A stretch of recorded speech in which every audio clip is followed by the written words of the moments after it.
Should we require personal finance? Hello, my name is Kyle Ehrenhaft. This is my first year here at JJC, and my major is business. Initially, I was undecided, but recently I did change to business. I do hope to go into marketing, something with sports, because I really like sports, so sports marketing, I really like to do that. On the right, there's a picture of me, my girlfriend, and then her dog, Jordan. Now, the journal I would be published in is the African Journal of Business Management. Basically, the journal talks about how students who took finance class are like more successful than other students who didn't. And it also talks about how high school graduates don't understand the basic concepts of finance, which is a really big issue because many people struggle financially if they don't. Like, you have to pay bills, credit cards. You don't want to be in debt. And then it also talks about the importance of finance and also like defining it. And then it talks about finance in Africa. It's like completely different than the US. Now here's my writing convention as planned for the paper. My writing style for the journal was persuasive and informative. I want to persuade the audience that personal finance should be required. I informed them with a lot of facts, definitions of personal finance. To help persuade the audience, I use 3 rhetorical appeals. I use ethos, pathos, logos. I use logos by listing tons of statistics and facts about how students are more successful after taking a finance class. I use ethos by talking about my personal relationship with the class. I talked about what the class is like and how it benefited me afterwards. I really wanted to establish a trust with the audience because I think it would just overall help. It shows I care and I'm looking out for them. Finally, I use pathos. I wouldn't say I use this rhetorical appeal the most, but I think you could still see it illustrated through my paper. In certain sentences and paragraphs, you can tell by the tone that I'm really passionate about it. And then here are just a list of all my sources if you just want to look and see if they're credible in your eyes. In total, there's about 11 sources I used. And here's the fence of my sources.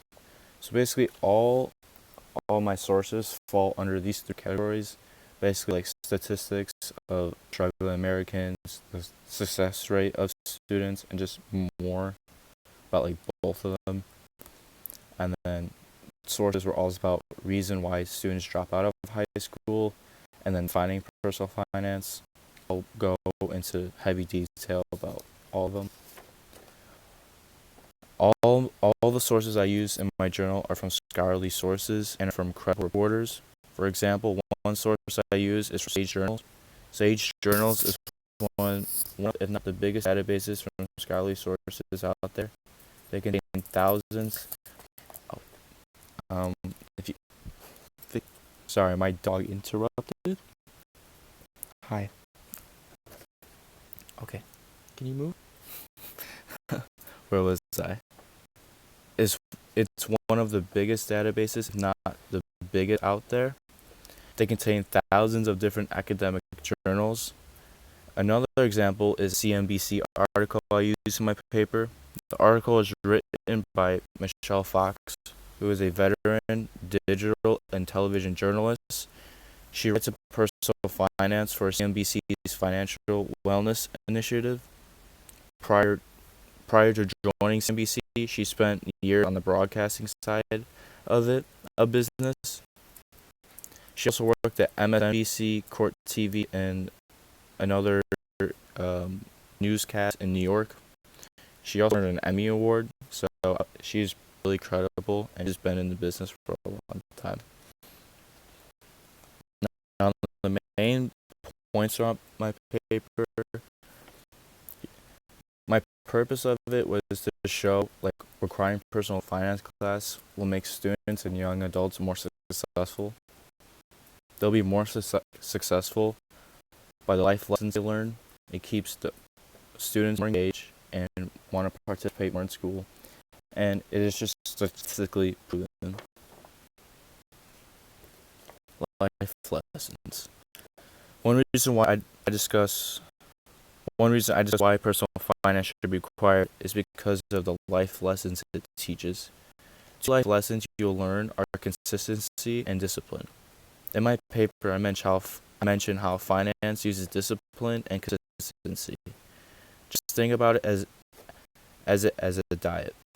There are many times you want to eat all the junk food, but you won't see any results. You have to be strict and hold yourself accountable.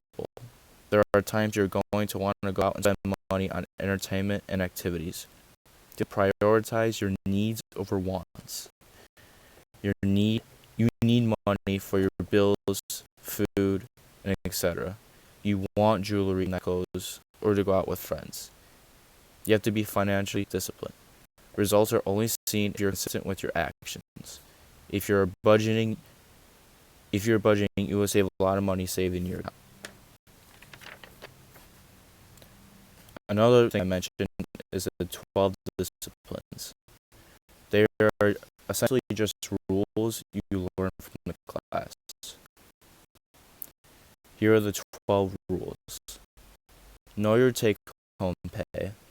Pay yourself first. Start saving now. Compare interest rates.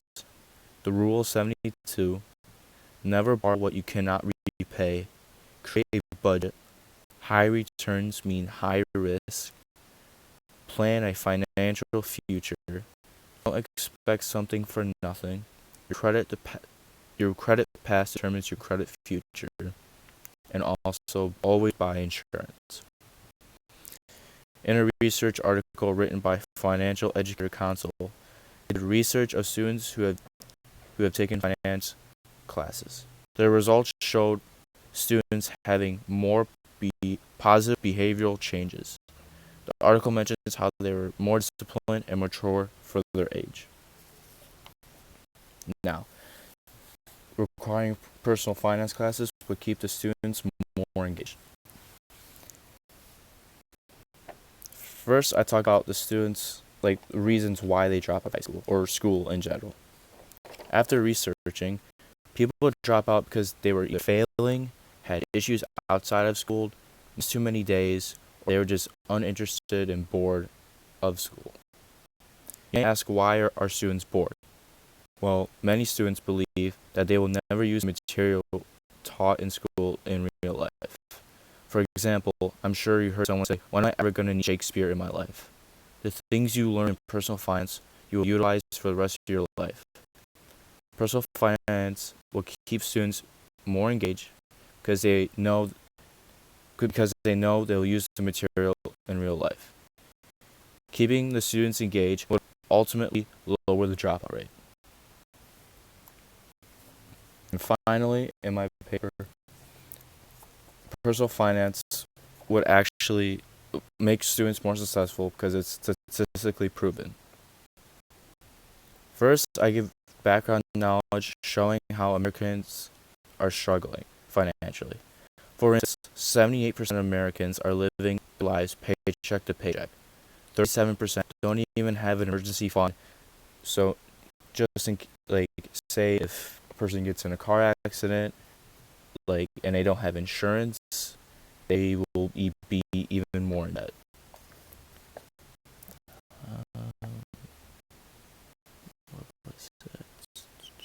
Next, I show the success rate of students who took a finance class.